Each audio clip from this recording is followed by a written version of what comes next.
So maybe the recent iPhone announcement just didn't hit like you thought it would, or maybe devices like the new Galaxy Z Fold 7 have you debating making a switch. And I've not only seen a lot of content creators making the switch from iPhone to Android, but a lot of our friends in real life have too. And I also have, moving over from my iPhone 16 Pro. I've been carrying the Z Fold 7 now for well over a month, long enough to get over the initial hype, and I'm still really liking this device day to day. My perspective here is that this is my first foldable and it's my first Android since all the way back to the Galaxy Note 9, and a lot has changed on this side since then. So whether you've recently made the switch and you're feeling a little lost, or you're on the fence about leaving iPhone thanks to some of the new Android offerings, this video is for you.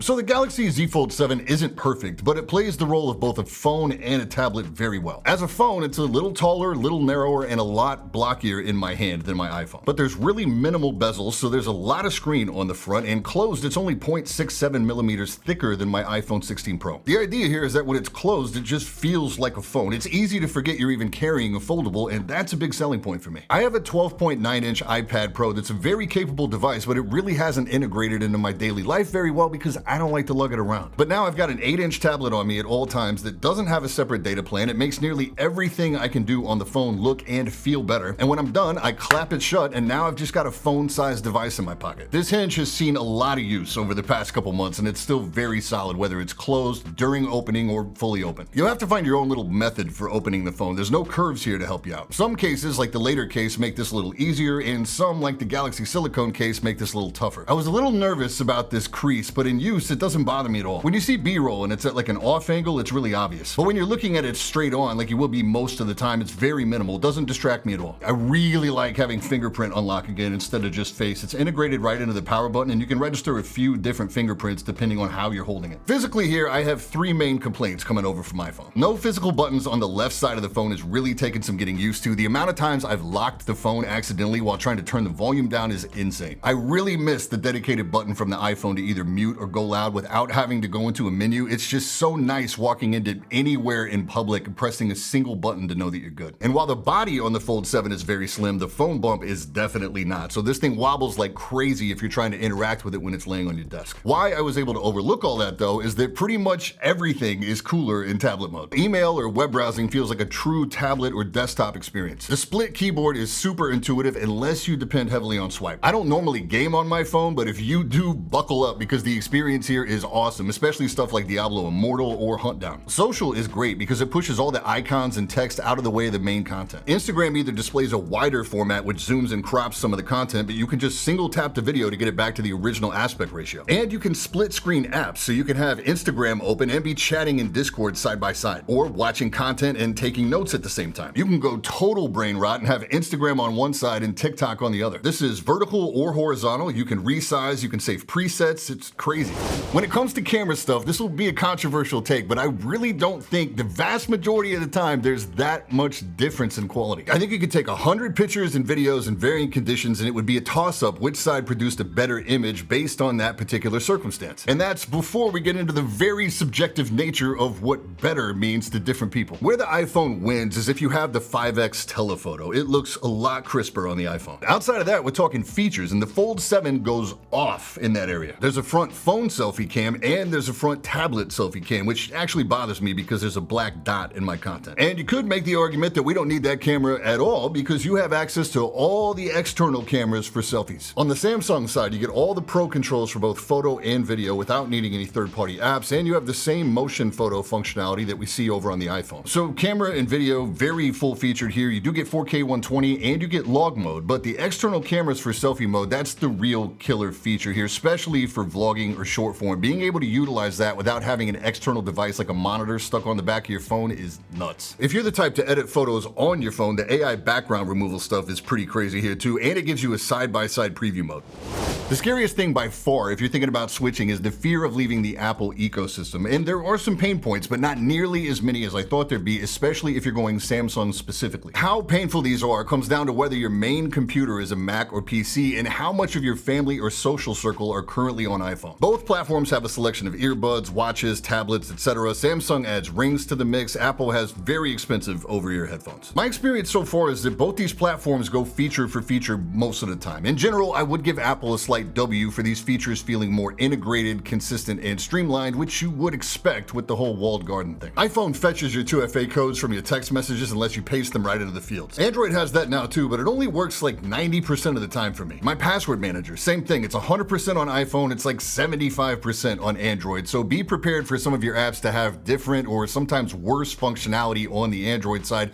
Password Manager and the note-taking system in MyFitnessPal are two big ones for me. iPhone has Find My Devices, Samsung has Find. Apple has AirTags, Samsung has Galaxy Smart Tags. A big thing there is that Samsung does not require every phone to opt in automatically to participate in that like Apple does, so you may have some reduced functionality for that on the Samsung side, but some people would probably prefer the privacy idea of not having to opt in automatically. iPhone has Apple Pay, Galaxy has either Samsung Pay or Google Pay. Every card I have works in Apple Pay. On the Samsung side, a couple of my cards work either in Samsung Pay or Google Pay, but not both. I use Samsung Pay most of the time. Apple puts their NFC at the front of the device, which I really like. On the Fold 7, it's somewhere in the middle, so you have to hold the device flat, which can be a problem depending on which case you have, and you have to hunt around for it. I don't like that as much. Apple has AirDrop, Samsung has QuickShare. Apple has iMessage, big one. The Android side has Google Messages that uses the newer RCS messaging protocol, so we've got reactions, GIFs, stickers, videos that don't look horrible, etc., and this communicates with iMessage pretty well. My only complaint here is really specific. On iMessage, I can park my frequently used contacts at the top with their pictures. Google Message has pins that allow you to stick your important threads to the top, but it's not as immediately obvious. It's a really small detail, but it just doesn't present as well. There is an option to auto-delete those one-time password texts after 24 hours to keep your inbox clean. Love that. Here's a big one. In the event your friend circle judges you because you now have green text bubbles on their phones, the most effective workaround I've found for this so far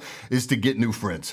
While I never enjoyed this feature, iMessage makes it possible for you to receive all your texts, notifications, calls, FaceTimes, whatever, directly to your laptop or your desktop, provided that you're on a Mac. On the Samsung PC side, you can use Samsung Flow or Microsoft Phone Link. These are available for Windows only. Both of these apps have all the same notification functionality, plus they add Universal Clipboard. That's a feature we see on the Apple side where you can copy something onto your phone or wherever and then paste it right onto your desktop or laptop. But unlike iPhone where you have one copy, one paste, Android has a pretty long memory on the clipboard of things you can go back to and access later if you need them. It's super handy. FaceTime. I'm not a big user, but I know people that seemingly could not exist without this functionality. On the Android side, we have Google Meet, and there's two distinct tiers of experience here. If your contact has it on their Android phone, it's seamless. It feels just like FaceTime, where you call, it rings, and then the call starts. If they don't have it configured or they're on iPhone, you instead send a meeting invite via text and then await a response. In this instance, it's clunky. And it should be pretty obvious, but no one's able to FaceTime you from an iPhone. They can send you a Google Meet invite, but they won't. So the overall logic flow for ecosystem is this. If you're 100% integrated or immersed in either ecosystem, the day-to-day experience is largely the same. Where you're going to find pain points is if some of the devices in your chain are on the other side of the fence and when you're trying to interact with somebody who's on the other ecosystem. I will say that the introduction of RCS messaging has helped to bridge that cross-platform gap tremendously. There's deep integration of Google apps into the Android experience, and those same apps are available on the iPhone side, but no Apple-specific apps for use on the Android side. For someone like me who came over to iPhone from Android, I stayed using Google apps the entire time I was on iPhone, so it wasn't a big deal. But if you've only ever known Apple, that could be a challenge for you. Just briefly on AI, I don't really use Siri at all. She exists purely for me to set timers and alarms. But Gemini AI on this phone has a crazy feature where you can be watching or looking at anything. Hold down the home button, circle an object of interest, and it will tell you all about it. This is a gatekeeper's worst nightmare. The amount of times I've been able to identify wheels, pieces of clothing, furniture, lamps, desk toys, etc.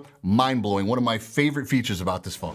On the topic of charging and battery, I get a full day on both phones, provided I'm not doing a lot of gaming. That can hit the battery pretty hard, but I get plenty of screen time. I've heard a lot of people saying that the Fold 7 charges slowly, and it's a yes, but situation. Wired, it charges slightly faster than my iPhone. It also provides good info, whether you're on fast or super fast charging, and it gives you an estimate for how long until it's fully charged. Wireless charging, though, the Fold 7 gets messy. It is Qi 2 compatible, and it's easy to get like 7-watt slow wireless charging, but getting that 15-watt fast wireless charging was really difficult on any of the MagSafe or Qi 2 chargers I have. It's much easier if you've got a dedicated Samsung wireless charging pad, which seems to work no problem even with the Samsung case or a MagSafe case, though the pad is very light, all plastic and not magnetic. But if you're coming over from iPhone, chances are you got a little bit invested in MagSafe accessories. Those can do 25 watts on the iPhone, not on the Fold 7. I picked up the later case, which has add-on MagSafe rings, and this is where stuff gets weird. Where the ring needs to be to get the 15-watt fast wireless charging is very specific, extremely difficult to dial in, and it's not centered on the phone. I spent way too much time trying to get this thing dialed in to work with 15-watt fast wireless charging with the MagSafe ring, and after several hours and multiple different charger options, it just was not a good use of my time. And when you do try to position the ring for the fastest charging, then some accessories like magnetic power banks or wallets don't sit straight on the body of the phone. My best advice for MagSafe right now is just center the ring on the phone so you get proper positioning with all of your accessories. Go in the menu and turn off the 15-watt fast wireless charging. I found it helps keep the phone a lot cooler,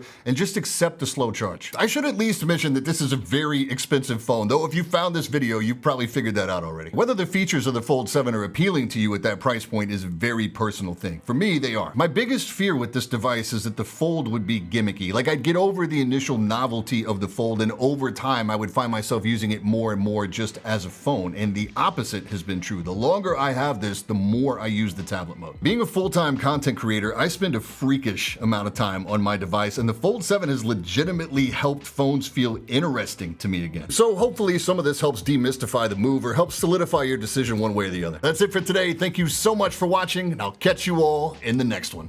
Stay up.